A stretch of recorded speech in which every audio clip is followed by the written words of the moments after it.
Welcome to Tim and Joel Call It in the Ring. I'm Tim. That's Joel.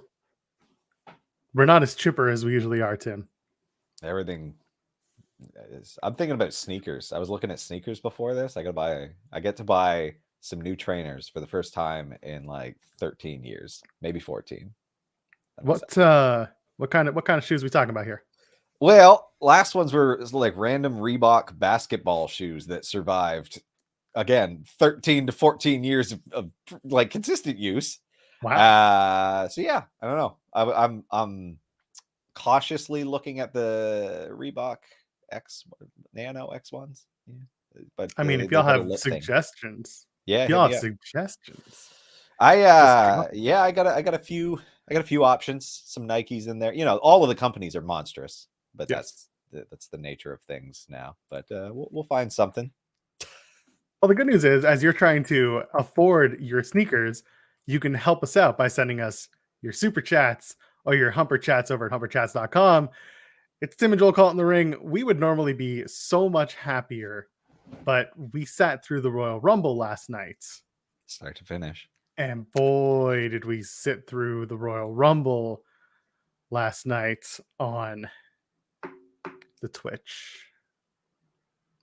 Tim, it wasn't good. It was not a good show. It just wasn't. I'll point out, like, you know, there were a couple of good moments, some good things happened. Let's not forget. Go ahead. Give me your good Bobby stuff. Lashley's the WWE champion again. That is a good thing. Yes. Nikki Ash, Molly Holly. That was a good thing. Okay. The match, Seth versus Roman Reigns, was good until the end. Yes. And the Shield bit was funny. It started hot. So let's just start end right of list. End of list. Yeah. So let's just start right at the top of the show. Bad Bunny. There we go. Bad Bunny was really good. I agree with Drew in the chat. Okay, we'll start right at the top. Leave a thumbs up. If you're here in the chat, welcome. How you doing? Help get us through this. Your thumbs help soothe us. Yes. Your thumbs, like your little babies. Chats. We love a good thumb. Tim will rant for your money. Seth Rollins and Roman Reigns. Roman Reigns comes out first. Champ comes out first, and he's sauntering to the ring, just slowly plodding. And we're all like, "Oh, this is different because the champion doesn't really come out first, right?" And then we're like, "Well, then again, it's Roman Reigns, so you got to do the Roman Reigns thing where it takes 15 minutes, whatever." Yeah, maybe. But then we realized why we did it, and that was to have Shield Seth Rollins come through the crowd. And he came through the comp seats area, by the way, which was great. Yeah. While still being the Joker of Drip, just in his Shield cosplay, which was hilarious as hell. That was that was probably like the highlight of the night, and we were literally 5 minutes into the show. And that was like, that's hitting your peak and like just dropping us to hell real quick. It was not great. Yeah, it really just was a steep slope down. Much like go ahead. Seth's entrance. It was a steep slope down. and here's the thing, that the match was good. The match was actually really entertaining. And again, they do the same thing that they've been doing, and we've been talking about it on this show for the last 3 weeks beyond that, but lately focusing on the fact that they have these great matches and dog shit finishes. Yeah. And in this case, they do a DQ, which when they do it, I'm like, okay, I see what we're doing. I don't like it. I don't like that you have a disqualification for a title match at a PLE, at a premium live event, pay-per-view, whatever you want to call it. A plea. A plea. And this was a plea for help. Please love us. Please love us. And I just don't like, what are we doing? What, we're going to do it again in Saudi? Why would we do this match again in Saudi? What does this accomplish? So that, Brock can get revenge on Roman? What do we, like, what's the point of this? Or do we just ignore it completely and Seth goes back to Raw and is suddenly a babyface because he took the same chair shot that Roman Reigns took years ago when Seth turned on the Shield? Yeah, and now it just knocked some things loose in his head and he's a good guy again. Is that what it? That honestly, that's the story. That won't be the story, but your discussion of him just going back to Raw and acting like nothing happened is the most likely thing to happen now. It's literally Vince McMahon come to life, just forgetting what happened the night before. It's awful. like Yeah. really bad. And that's It's exactly what's not going to good. happen. Like, I really don't think there will be a continuation. They might run it back in Saudi, but I don't see that happening now just because they have to build to WrestleMania.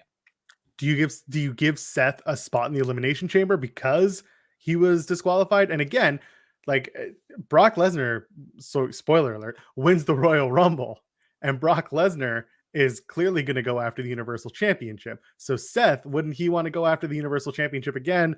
Are they going to make this a triple threat at WrestleMania and Seth somehow gets his way in? But isn't the Elimination Chamber going to be to determine who is the WWE champion? Is Bobby Lashley going to be put in the chamber and then it's a WWE Championship Elimination Chamber? What the hell are we doing? Just thinking about who got built yesterday, I think you're more likely to see Seth win the chamber and go against Bobby Lashley.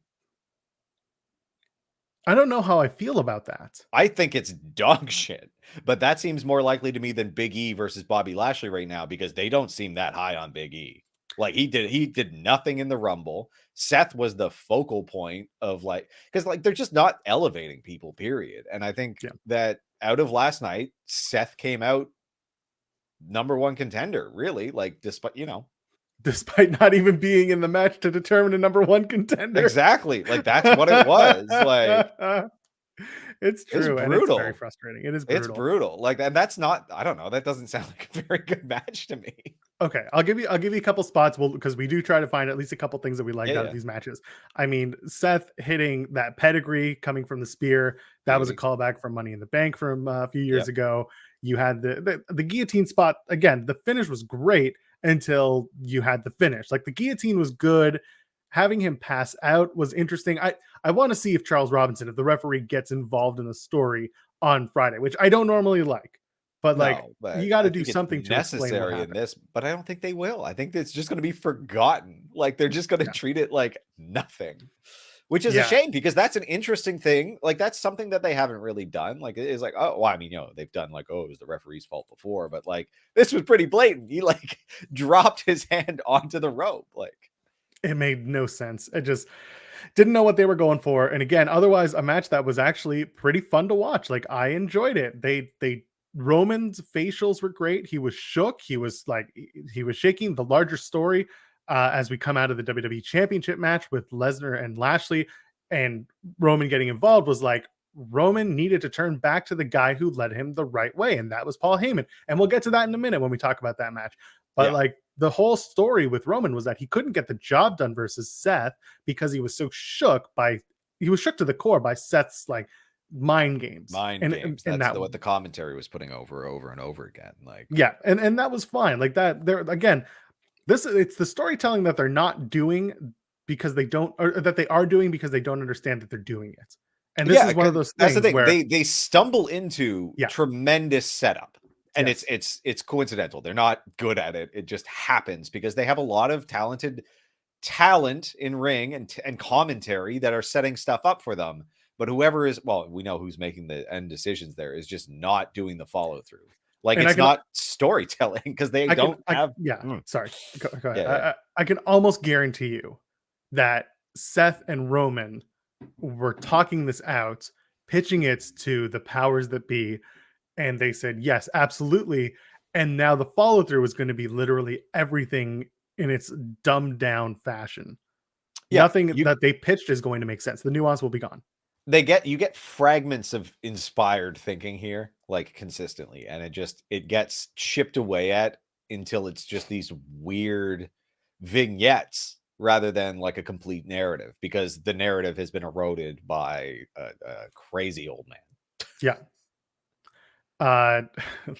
Well, you know what? May as well talk about the WWE champion. No, you know what? We're gonna do that later. Where do you want to go? You want? I guess we have to. What happens next? It was the Women's Rumble. So the Divas Rumble. Like it was and I say this nicely because I really did think that this was the Divas Rumble, and I didn't hate that. Like it wasn't awful. They used up all their nostalgia points in this Rumble. They went hard on it for this one. Yeah, like looking down the list, like Melina, Kelly, Michelle McCool, Cameron, Ivory, the Bella Twins, Mickey James, technically, Alicia Fox, Summer Rae, WWE legend Summer Rae, Sarah Logan, which was a nice surprise. She was in town. Her husband's on the show, so I guess why not bring her in for a shot. Lita, Mighty Molly, which I love the spot with Mighty Molly and Nikki ASH, and of course Ronda Rousey comes back and wins the Women's Royal Rumble. Again, a lack of depth on the women's side shows that this match had to happen this way. Yeah, there just weren't that many active women wrestlers. Like, and like some of these surprises were great. Some of the, like my favorite thing was Summer. I had to watch this again. Summer Rae coming to the ring. I don't know if you saw this in a replay. She's running to the ring past the camera guy and just yelling, "Fuck you!" Oh, I saw it. It was very good. Like, oh my goodness. Ivory, by the way, 60-year-old Ivory, and that's not a shot at her age because she is A, looks amazing, and B, was on the mic the entire time. She cut a promo, and Rhea Ripley takes her out and does not let go of the mic, does not stop talking the entire time. That woman is absolutely golden. I loved it. Yeah, and it was really good. Like, I love the right to censor thing. It doesn't work in the current product because it made no sense. Like, it was just that Rhea Ripley's kind of sort of gothish, like, but in the most tame way possible. Like, it's just like nothing has changed, and I was like, oh no, like this is a different world. Yeah, like this is a very sanitized product now. Yeah, she's like cutting in this promo where she calls everyone a lost little girl. Yeah, and I was like, okay. I mean, and then it makes sense to do the Rhea Ripley thing, but it's like, yeah, I mean, she's a Walmart type of goth, but that's fine. Yeah, and see, yeah, like Ivory coming out doing the right to censor gimmick was perfect because that's how people remember her, and it just cut. It was perfect. It cut perfectly. Yeah. Give you a couple numbers, by the way. So the Iron Woman once again is Bianca Belair, 47 minutes 30 seconds. And Liv Morgan just behind her at 37 minutes 20 seconds. So, well, it's not that close, about 10-minute difference. But that's fair. Here we are again. I mean, listen, I do think that match Bianca, that long? God damn. The Women's Royal Rumble match lasted 59 minutes 40 seconds. So it went almost to the time for a full 60-minute Rumble. The Men's Rumble, by the way, 51 minutes 10 seconds. I'm surprised that was even that long. They were running on Titan time. Blistering pace. Quick. Yeah. Yes. When they're like every 90 seconds, I'm like every 9 seconds, a new superstar will come out of. Anyway, Michelle McCool looked really good. Of course, she comes in and starts kicking people in the face right away. Can't deny that. It's fun she did look pretty good. Natty kept getting kicked in the face throughout the entire Royal Rumble match. Mickie James coming out to Hardcore Country and getting the Impact's Knockouts Championship. That shocked me, and I guess it was part of her agreement. I assume. And they probably gathered it up at ringside, put it in a nice trash bag for her. I was waiting for a trash bag spot. I'm kind of upset she didn't do it. One thing that I thought was really fun was, listen, I know the chat's going to go nuts. Yeah. Tamina eliminates Sasha Banks. I don't care. It wasn't Zelina. Don't tell me it was Zelina Vega. No. Tamina did the hard work, and all Zelina did was push her out. Tell me, I don't care. Tell me I'm wrong. I don't care. You're wrong. Yeah, for those who are giving us kudos for doing the watch along, you're welcome. We do, honestly, I do them because I enjoy hanging out with people on the screen. Yeah. I just need, it's good. It's nice to hang with folks. Yeah, when the show isn't good, sometimes it comes with like our best banter. But yeah. Last night was just like we were not enjoying a lot of that. It hurt, man. Sarah Logan comes out and looks like Max the Impaler, who you remember from ROH. Yeah. I was shocked to see Sarah Logan, and for 43 seconds comes in, comes out. She had a really nice moment with Liv Morgan in the back and on digital where they hug and they're very emotional. It was very sweet. I think that's really nice. But otherwise, she was just another spot in the Rumble. And then Mighty Molly and Nikki ASH. Do you think this goes anywhere? Do you see this going anywhere? No. I will bring this up on the screen. It was just for that. Like, that was it. It was a good moment, but yeah, I don't think there's no conscious decision to develop characters in this. I think this was Molly Holly, who's also a producer backstage, coming up to Nikki and being like, I'm going to help get you over. We're both superhero characters. We both, we're both going to do this.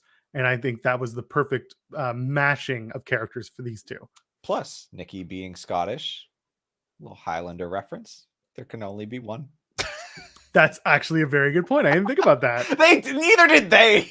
That's not at all in the cards. I think Nikki thought about it. I think Nikki was like, I'm going to say it. And everyone else could be like, oh, that's cute. Because it has nothing, isn't a bearing on anything.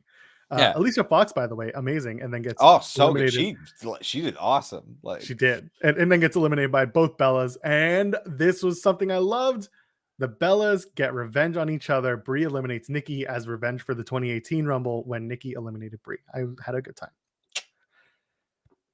No, I'm not saying there are stories built out of this. I'm saying that these two spoke in the back when they were producing the Rumble, and that was the little spot that they were going for. And that was like cute, Nikki trying to get Nikki further over as a heel, as like this crazy ass superhero, taking out the other superhero women character.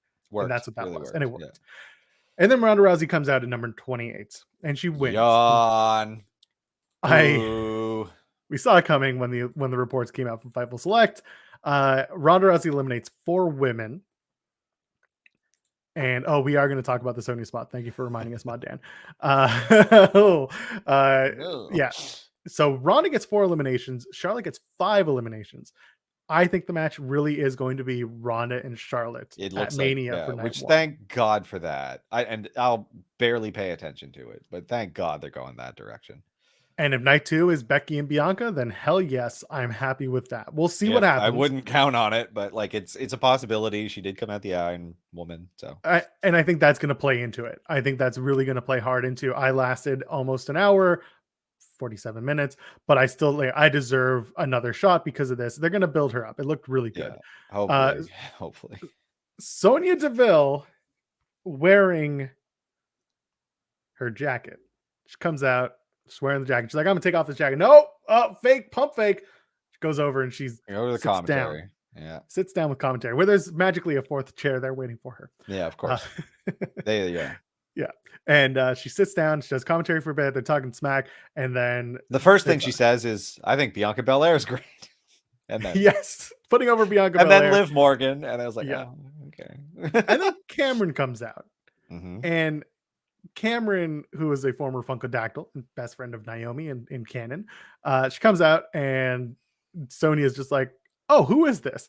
And the commentary kind of clues her in that Naomi and Cameron were friends. And so what does Sonya do? She gets up, she takes off the jacket, and she takes out Cameron. And then Naomi comes in. Why did we do it this way? What does this build? Why wasn't it the other way around? Why wasn't Shayna Baszler there as the heavy to try and take out Cameron and Naomi, and then have Naomi take them both out and build something out of it? They have nothing. That was the story of the whole Rumble, is that they set stuff up and didn't do anything with it at all. That's a very good point. They kept, and in the men's Rumble, it was the same bullshit. Setting stuff, they only have room for one story that they built to play out in the Rumble, and I'm using air quotes for anyone listening on audio after the fact. By the way, search Fightful Overbooked in your favorite podcast app. You'll find the audio for everything. That was what it was. They didn't do the Dominic and Rey Mysterio thing. Instead, the only story was the Jackass stuff with Johnny Knoxville. In the women's Rumble, it was all of the Sonya Deville and Naomi stuff, which they only built yesterday. Yeah, it was just dumb. Not worth it. No. Ronda comes out, wins the Rumble. Sure. Yeah, she still can't throw a fake, she can't do fake punches, which drives me up the wall. I don't understand. We were talking about this beforehand. She carries herself like a person who seriously believes that these hands are registered lethal weapons. She thinks that she's going to hurt somebody, and it's ridiculous because you're not. Don't be an idiot. And she's just good at nothing. She's not good at any of this. I don't seriously believe she likes pro wrestling. I think she likes money. She can't talk on the mic. Because why would she be able to? She has no background in that. I think she does movies now, but she's not good in them, obviously, and doesn't get a lot of work for it. So I don't. Yeah, talking Ronda, right? Which is fine. Yeah, but before that, she was doing movies. She was just bad at them. Yes. She was there to be a wrestler because she was brought into it. She was told, you can make a lot of money here. Your friend Shayna Baszler and Jessamine Duke and Marina Shafir, they're big wrestling fans, but the money's on you because guess what? You are a draw in MMA. People know you. You have name recognition, name value, and also you won't get hurt so much because guess what? Wrestling is not MMA. And she took to that. And listen, she did a great job coming in, had a great first match at Mania 34 with Angle versus Stephanie and Triple H because they had all the time in the world to prep for it, and had a pretty good first run. It wasn't awful, but coming back holy shit, the promo she cuts, not even cuts, the interview she has with The Sarah bad Schreiber. conversation she has where it's impossible to tell if she was even told that she's a character. Like Oh that my just felt like God. legit Ronda Rousey having a bad conversation with another human being. Like Stonewall Sarah Schreiber. Schreiber asks her a question and she's like, that's not a question. that's not even It's a like, question. That's a statement. And it's like, Round, I don't even think you know how to write a statement. So shut the hell up. Like, just play it off, like ignore it and treat it as a question. Don't bury the announcer, the interviewer, and then say, oh, I'm gonna go to my bus, I'm gonna mac on my baby, love on but the I'm little baby. serious now. I didn't like it. I don't like her. Like, I don't like her as a media personality. I was big on her. She did a lot for women's MMA. Yeah, And then she lost once and fell to pieces, she which is lost her just smile. like she believed her own shit so hard that it just destroyed her. Yeah, And it's like, don't believe your own shit that much. That's so dumb. Like, you have to be, you got to get in your opponent's mind, but like, don't. Come yeah, on. wasn't Like, wasn't great. I mean, she's going to come back. And then listen, if they want to turn her heel to take on Charlotte Flair, who is oh, much better as joy. a heel, then what are we here for? That's like they got to figure out the alignments real quick because oh, buddy, They we have it. got They don't a care lot. anymore. That is out the door. Like they do not care about the heel face dynamic. It seems like they're just spinning their wheels on it. They'll match up whoever against whoever right now. So I think it's really interesting because you've got someone. So Freddie Prinze Jr., who used to write for WWE, he Yeah. talked about this in regards to how Vince McMahon sees characters on the screen, and this is where it's so frustrating because this is genius. Vince sees the characters as not every character likes every character. Like the Yeah. interpromotional dynamic, the interpersonal dynamic is different from everyone. Therefore, your story doesn't just because you're good doesn't dictate that you're not bad with somebody else. But this is still wrestling. This is still storytelling. This is still, in that regard, a one-dimensional good or bad scenario. That's what people want in wrestling. It is a storybook telling, a TV show where good and bad exists, and there is a clear line. Yeah. I understand and I agree with the Vince McMahon slash Freddie Prinze Jr. analogy that yes, because I Tim and I wouldn't. get along, we're Yeah. both Yeah. the good guys in our story. Whereas, let's say I'll just grab someone in the chat like Mod Mike. Let's say Mod Mike didn't like me, but he liked Tim.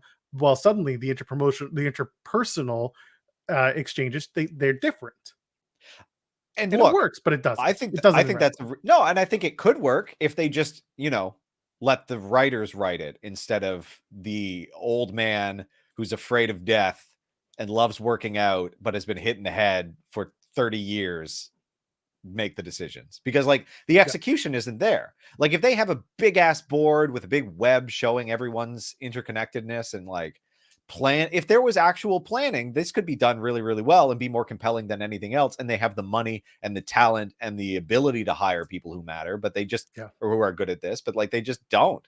The follow through isn't there. Like I say, you'll get the sniff that there's some sort of intelligence back there, but it just doesn't finish. We're gonna have a few weeks on this show where we're like, this is great, I love this, everything's working out great, and then we're gonna get to the match, or we're gonna get just before it, and it's gonna be like, what was that? And everything just falls apart again. Yeah. Throwback, thank you for the super chat. Says this year the women's rumble was one of the best between both the rumbles, or was the best one of both the rumbles. Yeah, absolutely. Even if you knew who was going to win with Ronda, the surprises were better than the men. Sarah, Evan Logan, Alicia Fox, and more. Absolutely, it was Agreed, totally. Yeah, yeah. the women's rumble was easily better than the men's, 100%. And for people who are like, no NXT talent, I said it on this show and I said it on other shows. Do not put the NXT talent in there because it does nothing to promote them. It does nothing to get them over unless they win.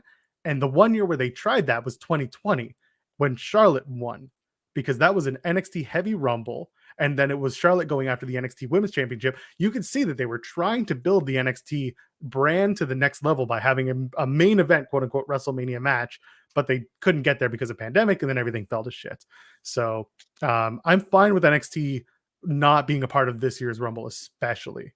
Yeah, just because they're trying to redirect how it works anyway. So like give them time, I guess. Yeah. I don't think they want it to ever cross over again, which is fine. Just make that decision. Like Well, if you guys want to make a good decision, how about leaving us a thumbs up here on this video and check out Fightful Overbooked if you haven't subscribed to the channel yet. We appreciate it if you would, because we drop content every single day, 7 days a week. Sometimes it's with me, sometimes it's not. The content without me, by the way, is really good. The content with me is like questionable. So anyway, Ronda Rousey wins the match, and then she points at the sign catches fire, and then they have to lower the sign. They have to get rid of the section that was sitting there where the sign was sitting. They had to bring down the sign. They had to put out the sign. By the way, the sign caught fire, and then they loaded up the sign with more pyro for later on in the night, which we'll get to that. Between then, there's a match between Becky Lynch and Doudrop that's actually pretty good, but nobody pays attention to it because the building's on fire. They got double screwed, not only because of the fire, but like they had a really good Rumble match. Yep. And then all of a sudden everything goes to shit, and like people aren't paying attention. It's another women's match too, which for some people, you do 2 in a row, it's a little difficult to stay in it. Not everyone is a big fan of women's wrestling, and I get that. I am a fan of women's wrestling. So for me, I'm like, cool, this is great. But yeah, people were kind of tuned out for that. The match itself was fine. Again, the finish was great. I loved the story of the manhandle slam. Can she do it? Can't she do it? And when she does it from the second rope. Becky Lynch beats Doudrop, which we and because she can't do the manhandle slam, she just had to get her to fall with it for the manhandle slam, which is fine, makes sense. Yeah, I don't see Becky lifting all that heavy, so yeah. So it was just a really straight match, really straight up match. Becky yelling, stuff about being straight fire while the sign was on fire. I thought that was cute. It was fine. They did what they could given the circumstances, which were challenging. So they were in and out. It was fine. There were some brutal spots, like Doudrop doing that senton was like, yes, that was brutal. Hard. Yeah. There were a couple of things like that, and I mean, it wasn't that long, so. Yeah, very simple match. And like I'm seeing in the chat, it was hard to get out of first gear. It's hard to get out of first gear when nobody's paying attention to you. Yeah, I think that was really just the whole arena had an awkward vibe because of the fire. Yeah, you can see people like visibly like turning their heads with their cameras, taking photos and video because the sign is over there on fire, or at least being taken down. Like the show is changing around them in ways that it's not supposed to change. Therefore, people's attention is completely different. It had the same vibe as it was Bobby and Drew, I think, first match WrestleMania with fans, and it was all the rain delay. Yeah, that's the same kind of feeling. Yeah, people just getting back to their seats and trying to get into it, and it's just that's awkward. a good shout. Yeah. Well, speaking of Bobby Lashley, he has a match next against Brock Lesnar for the WWE Championship. Hoss fight, not quick, like 13 or 10 minute match. I mean, they did the barricade spot, and Bobby blew it to absolute bits, which was nice. I know how much you love the barricade spot, but did you think that was okay tonight or last night? That one was okay. That one was okay because Brock was like, "No, come on, you've done this 1,000 times. I know it's coming," and then you played yourself like that. Yeah, Brock. Yeah, Brock pointing to his head, being like, "I know what you're doing." There was some good stuff in the match. Again, a lot of throwing around. They threw each other around, and Brock landing high on his shoulders and his neck. Oh, let him go. That's fine. And then out of nowhere, they do a ref bump, which is not out of nowhere. We kind of saw that coming. And then next thing you know, you've got Roman Reigns spearing Brock Lesnar. Now, you and I talked about this. We thought it'd be the Usos, who were completely off the card last night, nowhere to be found. So at least I guess they kept to that. Roman, who had become unhinged earlier in the night, clearly because of the match with Seth, he takes down Brock Lesnar and then goes over to Paul Heyman and says nothing. Just says, "Give me my title." Give me come on, baby. He did a little like rock smolder after. Yeah, so it was very cool. And then Heyman, he's so good at what he does because the way he acted was just hilarious. Like just this like. Okay, yes. Like he looked like sort of aroused and just walked off with and it's like, dude, what, you can't keep this is a bad way to run your life. Like the opposite could happen next week.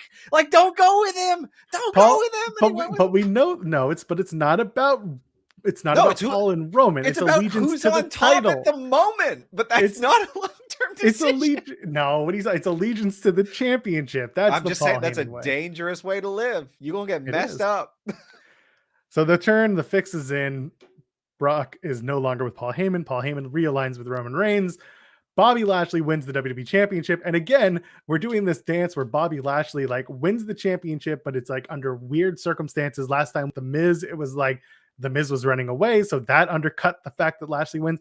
That being said, Lashley wins and the crowd is absolutely into it. And that was cool because Bobby Lashley does great work. No. And this, like I said, this is a highlight. Like, this is a good thing. Lashley getting the belt back is fine by me. So very pleased with that. And again, for what it was, the match was okay. Nothing great. Everyone expected the fix to be in. Everyone expected for Brock to lose Paul and Paul to go back with Roman somehow. But the way they did it, sure, is a little different than we expected, but still kind of the way. Again, Bobby with the championship. That works for me.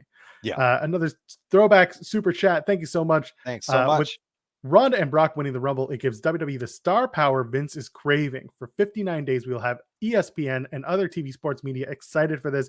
PR gold for them, which is money. Now, I don't really want... listen, star power, yes, in a different way. Again, I'll tell you something about this. Go. I got a friend who was watching this with some other people elsewhere. They got together to watch the Leafs game, the hockey game. That's the reason they're in a room together, and my buddy just happened to force them to watch the Royal Rumble after the Leafs game was over. You didn't know we're Canadian, by the way. Yeah, we're Canadian. The other people who are not pro wrestling fans, you know, after a while, they ordered in Wendy's. They're eating their shit food. They had plenty of weed, plenty of beer. Which is legal, by the way, in Canada, where we're from. It's very legal. They loved Brock Lesnar coming out. They loved it. They were thrilled. They have no issue with him winning. They knew who he was. They knew who Ronda Rousey was. They don't watch wrestling. And this is I hate it. But like, this is not dumb for them. Like, it just sucks. Okay, there's two things here. Like, yes, absolutely, Brock Lesnar, star power. We know this. He is recognizable. He's well known. Blah blah blah. At the same time, you could have spent years and years actually building another star. You could have spent a lot of time trying to get that Brock Lesnar rub onto someone else. I don't care what name you use. I don't, because guess what? At the end of the day, the fans will make a star, but so will Vince McMahon with the story writing, which he's not doing. So there are no stars to make when there is no investment made. Guys like Big E, sure, could have been huge. Guys like Cesaro probably could have been big. Finn Balor could have been, whatever it is. I don't care what name you pick. Yep. The person is not going to be big if the story and the attempt to put them on top isn't there. It's just really inconsistent storytelling with no follow through. And that's how we got here. Like, those people absolutely could have been big, but time and time again, human nature shows its face, and like, they're lazy. Like, that's all that happened. Like, they just kept choosing the easy route to the point where they've now dug themselves into a hole, right? Like, they made the easy choice too many times. We haven't built any new stars. They know that these people make money, and they do, and get outside attention, and they do. So they just keep going for it. And it's a shame because, like, I don't even think that that's the right business decision. I don't think that outside attention translates into more consistent viewership and more merch sales. I think the people who are largely giving you your revenue are the more dedicated, like, every week fans. And I just think you have a narrow market. Like, I don't think you're going to be able to convert a bunch more people into being pro wrestling fans. I think it's reached its saturation. Yeah. Again, we look at this is a WrestleNomics conversation, and I think a lot of people can go to WrestleNomics and listen to guys like Brandon Thurston talk about it. I personally go back and watch almost everything they put out because they speak so well and so eloquently about the wrestling landscape as a business. And with that in mind, I encourage you to go there, and we can go from there. And like, I see people saying like Ronda and Brock are not sustainable. Brock, they are. That's true. Like, but at the same time, like, the joke has been, in case of emergency, break glass and there's Brock, or Goldberg. Like, they have these. Like, that's. But I'm just saying the Brock Lesnar thing. Brock's been back with the company for 10 years. Like 2012, he came back. Yeah, and he has been a consistent showpiece. And yes, part-time, I get that, but again, they consistently bring him back And there have been, I think now we're getting to the diminishing returns part of the Brock Lesnar return. The current Brock Lesnar, the story and the look and everything is like the best Brock we've seen in years because it's Yes. different. Yeah. It's different for the first time in the entire 10-year return tenure of Brock Lesnar. Which sure, fine, whatever, but we need to start working on who's next. Yeah. And there's never been an attempt to find out who's next. And that's it's, like, I mean, now need... it's going to be, it's Saudi, so it's going to be Goldberg is next because it's Goldberg. That's who's next. Like, that's the thing. They just keep making these lazy decisions. And that's that. I don't know how they're going to get out of it. I just don't see a way out of it. Like, they need to start building, and they had, right? The next generation was being built. Triple H and them in NXT were doing something that was getting over, but they turned away from it because it wasn't what Vince wanted to get over. And that's like, you can just see that this autocratic methodology is not going to help them, because I think it's just Vince wanting to impose his vision, his legacy, and time passes and it comes for us all. Even though and that's the biggest thing. I think Vince just refuses to admit that he is mortal. Like, I think that plays so much into what goes on screen, and it's hilarious to me. Yeah. And like I see it in the chat, I want to have faith in the future of this company, and I'm not confident. And No, I think that's a pretty common trope. And I agree with that. It is hard to be confident because for the second major event in a row, your finish is a shocking Brock Lesnar finish. Yeah. SummerSlam. That's what SummerSlam. Roman Reigns defeats John Cena. The story is the return of Brock Lesnar. Royal Rumble. There's no succession plan 30 here. man. Like, yeah, Brock Lesnar comes out. He's number 30. He's not number 27, 2020. He's not number 1. He is number 30. He finishes the night on top. Brock Lesnar finishes the Royal Rumble. It doesn't work. After losing, which again, like, they've done this recently, and like, it's after losing. I don't care. Like, you're supposed to take a step back. Don't come out here and dominate at position 30, because it's not respectable. Like, I don't see him as more of an imposing figure. I see him as somebody who has management's support. Like, that's what the number 30 position is. Doesn't matter how strong you are. Like, you just lost the belt. By the way, in the Women's Royal Rumble, that should have been the story. Sony should have come out number 30 and been like, I'm number 30 because I am the authority. But that's not important. We've already moved past the Women's Royal Rumble. Drew, thank you for the super chat. It says Brock, Cena, and Goldberg are Vince's break glass in case of emergency. But who will be the break glass in case of emergency for WWE in 10 years? That's a good question. There is no one, because Vince doesn't think that 10 years is going to change anything. He thinks that everyone's going to still be invincible because he doesn't recognize mortality. I mean, Mod Dan with Seth, Dolph, and Miz. Oh my God. and Roman. Especially, and that's the thing. They'll be good and 50 and juicing by then, so they'll be fine. Because that's the thing. Like, Vince, everyone's on gear, and it is what it is.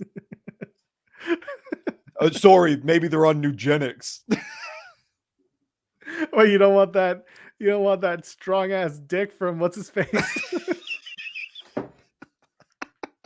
What's his name? Damn it. The tank. What's his name? Someone in the chat's going to remind us who it is. It's like Doug Flutie and the other guy. Yeah. Frank, is it Frank the Tank? I can't remember. No, didn't he die? Is he still alive? I don't know. I don't know football well enough. Oh God. Well, what I do know is that you can toss a like on this video. If you're watching after the fact, go ahead, leave us a thumbs up and also a comment. Oh, we appreciate you guys hanging out with us here on a Sunday afternoon. Oh my goodness. Edge, Beth Phoenix defeat Miz and Maryse. I thought this would go the other way. I thought this was going to just do something different so that we can get another Miz and Edge match, because Edge loves his trilogies. But instead, Edge and Beth, they win it. The match is there. Ain't much to say. I mean, Maryse looked pretty good. Maryse looked good. Maryse worked her ass off. Yeah, that was a highlight for me. Honestly, Maryse was the highlight of this match for me. Like, baffling. What a baffling night this was. I think they're wrapping it up so they can transition maybe to Edge and AJ, because that might be their fan service match at Mania. Could you? Yeah, I guess. Edge and AJ would be actually a really good match for Which is I think they recognize that. God knows they'll write it like crap. We'll probably get another dick off, but we'll see. Hey, you think because the Fightful main account, they have Blue Chew, do you think if we can get sponsored by Nugenics, would that be a conflict of interest, do you think? No, they're different products that do different things, and I don't believe that Nugenics works. Well, I mean, Maybe I should start changing my tune on that. Yeah. Hey, yo, send me some Nugenics at age, how old am I? 30 something, and we'll see if it does anything. But It gets, yeah, I don't know. they both get your dick working, right? Is that what we're doing here? Is that what Nugenics does? But Nugenics raises your T levels. Which, lots of stuff work a lot better than that, but I guess they're not legal. I don't even know if Nugenics is legal here, but Well, either way, if they want to sponsor us, we're still a US based company. We're just Canadian talkers. there you go. Send me your products. Maryse with a top rope hurricane run on Edge, probably the highlight of the night. Pretty good. AJ and Wendy. Oh, let's have Wendy Styles wrestle a match. That'd be great. AJ and Claire Lynch versus Beth and Edge. Yeah. So anyway, they do the hurricane run spot, and then what do we have? Edge and Beth do the spear, and then they Double do the spear glam on Miz, slam. yeah, and then the glam slam on each of them. And I love that they had the glam slam be the finish, because that was very much an Edge call, being like, I want to use my wife's finish as the finish. I think that was very that counts as your Valentine's gift. Pretty much. Happy birthday, baby. Hey, and the kids were at ringside. You walked away were. for this, but they were at ringside. He grabbed one of the kids and was carrying them out through the audience, which it was sweet. Listen, man, Edge seems to be just like the nicest and most caring husband and father, and I can't help but like smile when I see that. Yeah, it's nice. I mean, yeah, this is again the greatest hits of Edge is what we're getting in this last run. So yeah, so you do Edge and AJ. I think that would be fun. Make that could even be Edge's send off if Edge wants to ride off into the sunset, and then AJ will have sent away another one. Yes. No, it's got to be Baron Corbin if you want to retire the wrestlers these days. Oh my God, no! Give me the legend killer AJ Styles. Edge and AJ Styles. Oh, but Edge has to lose, or AJ has to lose to Edge, I guess, because that's how AJ sends away legends, by losing to them. Oh, that's right. Anyway, let's get to the men's Royal Rumble. Boo! Thank you, Brock Lesnar. You mean the tag team Royal Rumble of ultimate boredom? So I got multiple messages from people during this match, DMs aplenty, where people were like, this is just proof that WWE can't build stars. This is not a good Rumble, right? What is the so-and-so doing Everyone here? was sitting in the mid-card vacuum. Like, that's where they all are. They're in the holding, waiting for a push that never comes. People asking me, where's Elias? Because he tweeted out that Elias is going to be there. And I'm like, buddy, I didn't tweet nothing. That was not a promise. Like, that was random conjecture. that was an idea. Like most of my tweets, it's an idea. Just because they come true doesn't mean I'm on the team. Anyway, the tag team Royal Rumble. That's all this was. And talk about it by the numbers. Your Iron Man is AJ Styles, who was in the match for 29 minutes and 6 seconds. You know who your runner-up Iron Man is? No. It's Austin Theory. Yeah, that makes sense. 22 minutes and 6 seconds in his Iron Man gear, because of course you have to nail it on the head. The Iron Man of the Royal Rumble.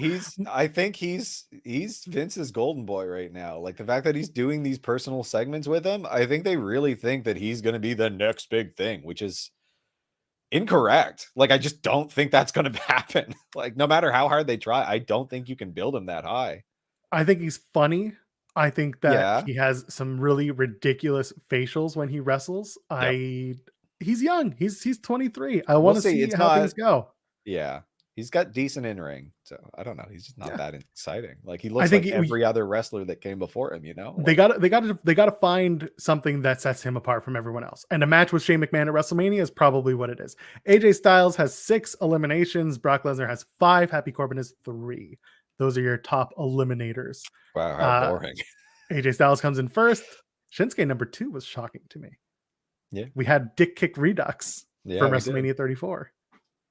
Anyway, there's not much else to say. The Johnny Knoxville spot was fun. They come in and AJ beats the shit out of him, and then Montez Ford hits a frog splash, and then Sami Zayn hits a on his knees. Johnny, that's it. Johnny Knoxville in and out. Why not? Yeah. It was just Bad Bunny was great. Bad Bunny was great. He came in. Listen, wish WWE socials hadn't spoiled it by posting that photo of him and the Undertaker, but I didn't see it. Thankfully, it was a total surprise to me. Thought he was visiting. Why not? Yeah. Yeah, I did enjoy Robert Roode and AJ Styles having a face-off and an entire arena of people chanting TNA. Yeah. Love Yeah, that. it's good. Throwback, thank you for the super chat. Says, do you see a triple threat at Mania? Brock versus Seth versus Roman? Is it history repeating itself in the Texas two-step along the way? They set it up last night. Can I see it? Yes. Do I want it? Absolutely not. Brock and Roman, I think, is just the match. Put Seth Yeah, in I don't think in a they'll. higher I think Seth's profile. finding a different situation. Yeah. Like I said, I think it might end up being Seth versus Bobby. Like I that's the vibe I got from last night. I didn't get it going triple threat way. I went Seth's going to pop back on Raw. They're going to pretend nothing happened, but he might get a shot at Bobby with like one reference to tonight or last night. Could easily go that way. It's such a strange. It's a strange thing they're trying to do. You and I talked about it on this show. I said Brock has never been in an elimination chamber. They're going to Saudi, which is where Brock loves to go. It's the second favorite place other than the ranch. Why not have Brock dominate the elimination chamber, his first ever, and win his way into a championship match with Roman? You have the face, you have the heel. The face dominates the field, and then he's going to go and take out the guy who held the Universal Championship away from him. Which is, again, like, you keep squandering opportunities to build these new stars on Brock Lesnar, like ending Undertaker's streak, Brock Lesnar. Like, they just keep doing that. You take away the title from Roman Reigns, who's held it for nearly 2 years, Brock Lesnar. And it's like, you have stuff built. You did the work to get to a situation where you can elevate a star and you just throw it in the garbage for Brock Lesnar. A man who is, how old is he now? 44? 45, yeah, because his wife is 10 years his senior. So don't ask me how I know. There was a lot of stable talk going into the Rumble. It's just this isn't a slight at anyone's age. It's just how I remember things. No, they are 10 years apart. You should actually be mindful of the future, but it doesn't exist to Vince. I do like the chat talking about the fact that AJ versus Shinsuke happened for the Intercontinental Championship in New Japan Pro Wrestling, but but they did it for the right Intercontinental Championship, not the one that's currently around Shinsuke's waist. There we go. Oh, Brock is 44, Bobby's 45, so Sable is 54. Got it. Don't ask me why I keep track of these things. I just do. My brain works very, very strange. Odd that you're using just Sable's age as a mnemonic, as if you'll always know what Sable's age is like. Hey man, she had a profound impact on every little boy's child. Shane McMahon comes in. Oh, this was great, by the way, on the watch along. I think it was Anakin JMT who was with us, was like, Randy Orton's going to come in at number 27 and eliminate the film. I'm like, why not number 29? And then Randy comes in at number 29 and people just stare at me. Like, what's wrong with you? It's just like, you got to know how to book this shit, pal. Yeah, I guess you got to know how a lunatic books this shit.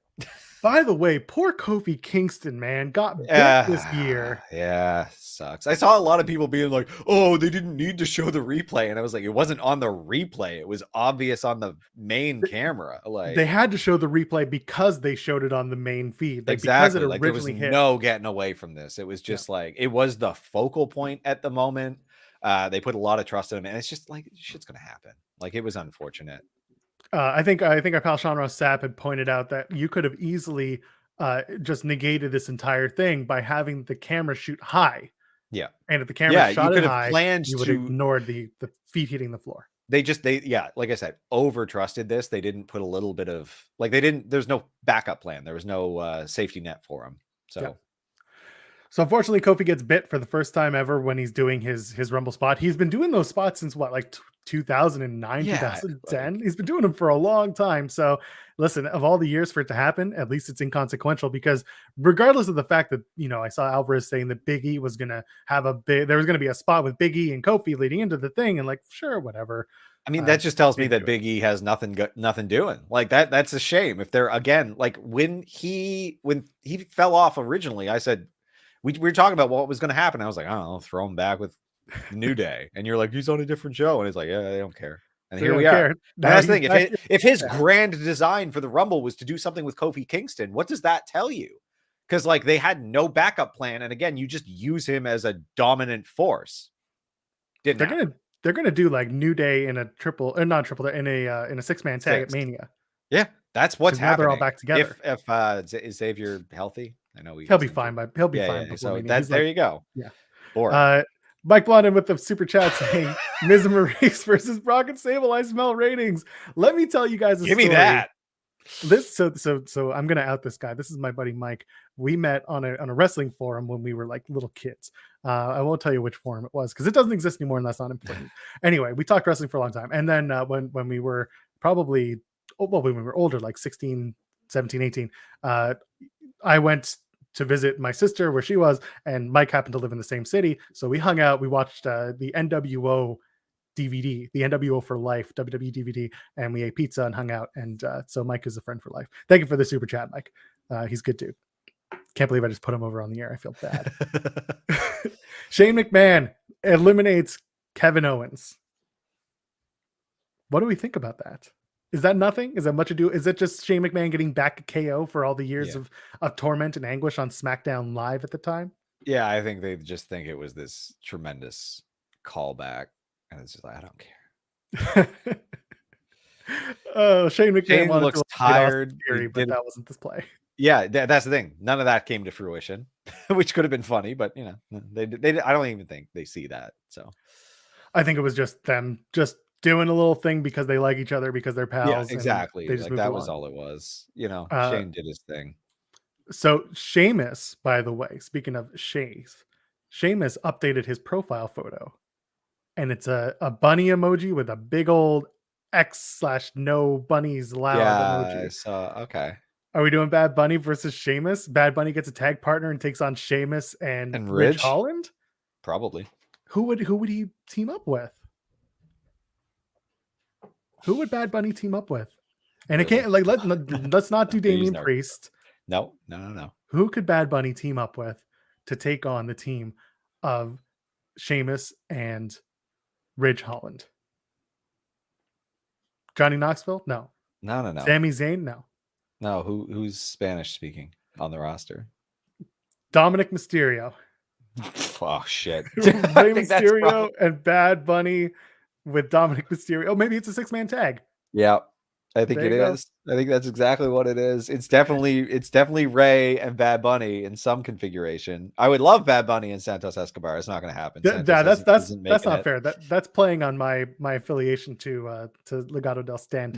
Yeah, they're not going up to Maine before Mania. So. Yeah. Ricochet's too bald. I don't think he's going to team with Bad Bunny. No. Like, look, the Rey Mysterio Bad Bunny setup. I think that's it. I think that's it. I think that's 100% it. With the possibility of Dominic featuring, but I don't know that that's a guarantee. Selling concert tickets and video games. There you go. There we go. The Bad timing's right. Everything. Yeah. You just got to move Ray over to SmackDown, I guess. But then again, it's WrestleMania. So who cares? They don't give a shit. Someone asking in the chat where Finn Balor and Alexa Bliss. So Finn Balor was fine. He was just not in the match. He's actually out of the country, I think WrestleVote said. Sure, on vacation, hanging out with his wife. Why not? Alexa Bliss was never confirmed for the Rumble. She's back they had and doing Raw. She's doing sessions on Raw. That I think the whole story here is, first of all, you've got Alexa Bliss telling us to let it play out. Literally telling us to let it play out on Twitter. So if you want to believe that, you can go ahead and do that. Alexa Bliss is currently in therapy. And by the way, if you look at the therapist's office, because it's a TV show, there has to be a photo of Freud, and there is one in the therapist's office. Oh my God. I was waiting for you to notice. I don't pay that close attention to this garbage. I pointed it out. Nobody got it. Nobody wanted to talk about it. And so Brock comes in. Brock wins the Royal Rumble. That's it. That's the Rumble. We talked about it. Randy got thrown out, and it was such a Randy elimination.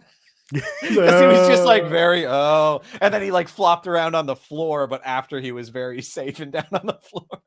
Meanwhile, Riddle follows him after, and he just gets like yeeted onto him. Yeah. I see Bad Bunny, Garza, and Humberto versus Sheamus and Happy Corbin and Madcap Moss. I'm not mad at that, but also you got to have Madcap winning the Intercontinental Championship. True. So you got to get that in there. You got to do that. So that's the Rumble. That's the Royal Rumble. Boy, did it suck. Like, we were speculating. Everyone was talking about like the last 5 entrants, I think, and I was like, they got plenty of people who are very boring decisions to come out. That's who it's going to be. and that's who it was. Where was Cody Rhodes, Tim? Where was free agent Cody Rhodes? Huh? Continuing to work for the company that he is very heavily invested in, both personally and probably financially. Real quick, let's talk about Dynamite. I That guess ladder I don't match. spin through. Yeah, that ladder don't have to match go was hard for incredible. it. You know what? I might stop ripping on Cody Rhodes. Like, he can do all the insane promos he wants if he wants to do matches that good.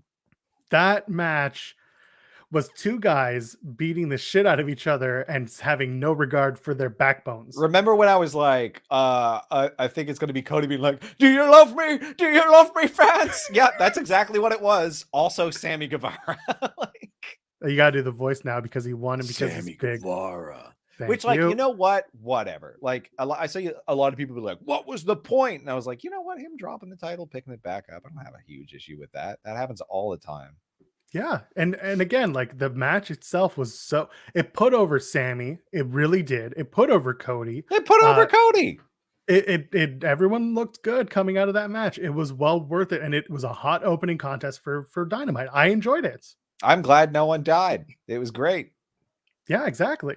We're not going to talk about everything from Dynamite because we just spent a long time talking about it was the also Rumble. Wednesday. So Yeah, was there anything else from? I mean, the main event. We want to talk about lights out unsanctioned match. Really, the big thing I there. liked it. Yeah, it did. It wasn't as, we didn't see the orange stuff that I was kind of hoping to see. But well, we did get blood orange, which, by the way, shout out to a little blood. It was like a little hand blood orange. Shout out to the Fightful accountant Kyler, who runs the account, for ripping off our stuff. I swear to God, I gotta get paid. I had to message him later, just be like, "Give us credit," and he's like, "I'm sorry." I'm like, "Give us credit." Anyway, Orange Cassidy beats Adam Cole Bay in a lights out unsanctioned match. Adam Cole's record does not change. Orange Cassidy gets the win that we needed in this feud between the Paragon Elite, whatever you want to call them, and the Best Friends. Is a little less one-sided now, so I guess I'm a little bit reinvested. But the story of the match is what happens in the middle of the match when, out of nowhere, Adam Cole brings out a chair, but there's something attached to that chair. There's something stuck on that chair. It's very nice and it's very evil. Danhausen is all elite. Danhausen. Very, very nice. Very nice. We'll see. He's going to curse Adam Cole, and I'm sure Adam Cole's probably going to beat him on Dark. No, I'm kidding. I love Danhausen. I think it's actually a very well-deserved and well-appreciated signing. Very happy to see that. Very interested. There are so many silly things you can do with Danhausen in AEW, and just like Orange Cassidy, when he came in, people were like, "Oh, he's not serious enough." Well, no, here's the thing. He is serious enough. He can go when he needs to go. We saw that in the lights out match. I think the best thing that Orange Cassidy did, by the way, was at the beginning of that match, take off the glasses and just break him in half. We're going, pal. Yeah. You can do that with Danhausen. So yeah, no, I thought this was good. And like the finish was great. Like the hug thing was fun, and they worked on their prop work so that they at least put that the veneer over it, so it makes that satisfying crack. And then the ref falling into the pit while he's trying to count. And I thought that was good. It was. And so that was Dynamite in a nutshell. Rampage. Rampage was fine. I wasn't offended. I didn't love it. Yeah, it was not like, it was good. You elevated the ass boys a little more. Mox and Bowens had a really good match. I enjoyed that. Yeah, he rhymed back with back on the way out. He pissed me off early. Rhyming Homer with Homer. So he does that a lot. He does a lot of like the same word rhymes. And I was like, come on, you've got literally one verse. Like, you have 4 bars, man. Like, oh man, whatever. You know what? Paradigm Shift gets the win in the Mox match, and then you have the Americanson, Dragonson, Bryanson, Danielson in the back, watching the monitor, seeing Mox. That's giving you the face. Acting, Danielson. It was great. I love it. That's now going around. That's the meme of the week, and I'm all for it. But here's the star of that episode of of Rampage, Andrade and Jose visit Darby. That was a very good segment. I enjoyed that quite a bit. Darby's so weird. Just not giving a shit. Just sitting there in his chair. Just like, I respect you as a wrestler, but you lost your damn mind. Like, where is your boss? I don't work for him. Why are we having this conversation? Yeah, it was so ridiculous. Darby being like, "You really think I work for Sting?" It's like, just pay attention. I actually I love this Andrade. I love that he's leaned into it. I love that he's just this like oafish kingpin type, that he's just an absolute dipshit, thinks that he's running a mastermind empire. Yeah. And yeah, I mean, Darby just like, bad, like, do I have to? Like, Just please leave brooding. me alone. Brooding indie art house teenager Darby Allin. He's just like, there's a lot of things you can buy in this life. But like he mumbled his way through the whole promo, and it was it worked a lot. It worked much better than any of his art house films or bad Jackass stunts. Lived in cars, lived under bridges. I can sell a lot of things, or I can buy a lot of things, but my dignity is not one of them. Cool. Yeah. Yeah, exactly. He pulls out a baseball bat because that's what you do. Yeah, because get out of my house. He's learned a few things from Sting. Yeah, exactly. Yeah, the Jade Cargill match, I didn't love it. I talked about it on Hits and Misses with Drew. If you go over to Fightful Overbooked, where we are now, you can watch the Hits and Misses video from yesterday, where we outline our top 5 hits and misses of the week in wrestling. Didn't love it.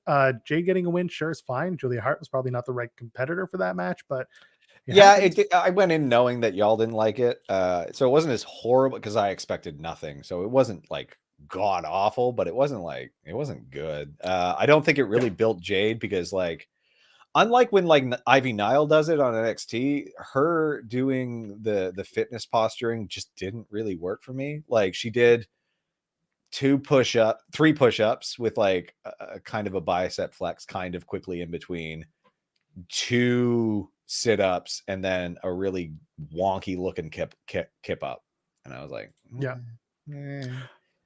shout out to the Grapsity boys, by the way. If you go over to youtube.com/Fightful, check out Grapsity from Saturday, where Jade Cargill was a guest on the show. She joined the team and actually had some really, really cool stuff to say. Did you know, Tim, that she is actually training with Bryan Danielson?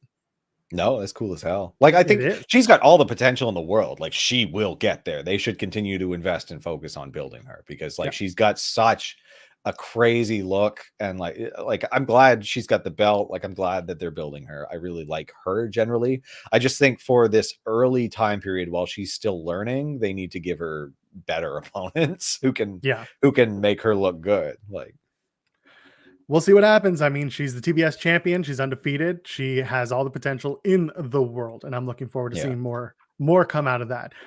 We're out of time, Tim. We got through it. I mean, listen, we talked through it. We talk everything on this show. We're here Wednesdays and Sundays at noon Eastern, 9 a.m. Pacific, 5 p.m. in the Brits.